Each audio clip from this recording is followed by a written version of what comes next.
మన team India star player KL Rahul Ravindra Jadeja 4000 test runs record దగ్గరగా ఉన్నారు. 10వ తేదీ నుంచి ఢిల్లీ వేదికగా వెస్టిండీస్తో రెండో టెస్ట్ జరగబోతుంది. ఈ మ్యాచ్లో ఇద్దరూ మైలురాళ్లను తాకే అవకాశంలో ఉన్నారు.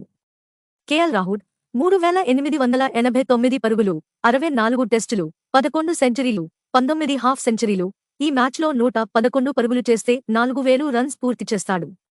రవీంద్ర జడేజా 3990 పరుగులు, 86 టెస్టులు, 6 సెంచరీలు, 27 హాఫ్ సెంచరీలు, కేవలం 10 పరుగులు మాత్రమే కావాలి.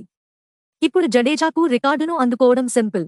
రాహుల్ కూడా తన ఫామ్ను కొనసాగిస్తే 4000 రన్స్ చేరుకోవడానికి సిద్ధంగా ఉన్నాడు. గత మొదటి టెస్ట్లో టీమిండియా 140 పరుగుల తేడాతో గెలిచింది. రాహుల్, జడేజా, ధ్రువ్ జురెల్ శతకాలు కొట్టారు.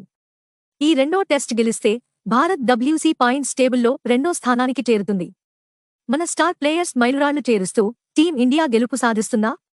10వ తేదీ నుంచి మొదలు. కామెంట్లో పెట్టి మీ అభిప్రాయం చెప్పండి. రాహుల్ ఓ జడేజా 4000 రన్స్ ముందే తాకుతారా?